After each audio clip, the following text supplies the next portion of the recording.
Hello mga B! Magandang araw sa inyong lahat. Gusto ko lang i-flex sa inyo yung nakita kong picture sa Facebook ko kasi nag-flashback siya. So, eto siya.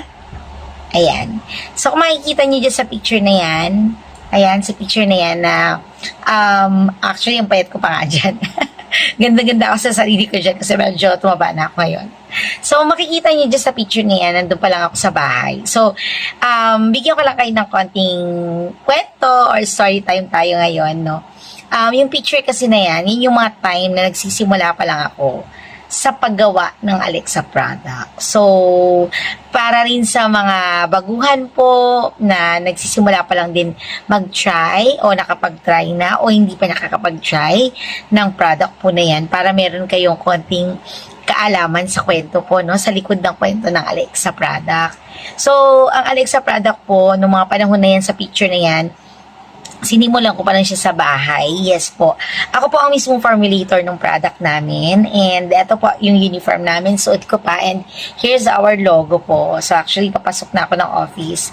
Yes po, meron na kaming office. Yung office na yun is isa sa mga katuparan ni Lord na mga pangarap ko. Kasi atong picture na to, nung gumagawa pa lang ako sa bahay, bale, may mga sumubok na rin na mga malayo na kumukuha sa amin ng mga Alexa product.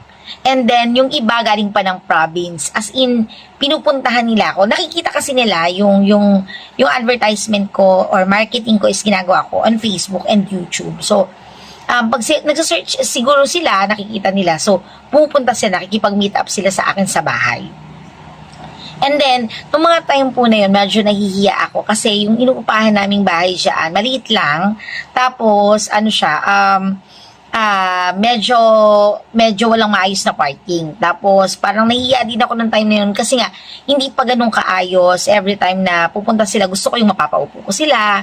Gusto ko yung merong mas maayos na pwesto pagka pinuntahan nila ako. Kasi layo po ng mga pinanggagalingan like Pangasinan, may Baguio po, may Quezon, may Bicol, talagang mga gano'n, nakakatuwa.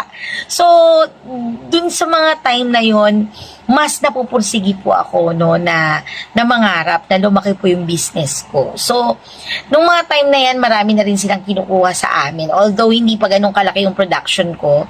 Pero, every week, dumalago, nagta-times 2 po yung benta, yung sales namin. So, nakakataba ng puso, nakakatuwa.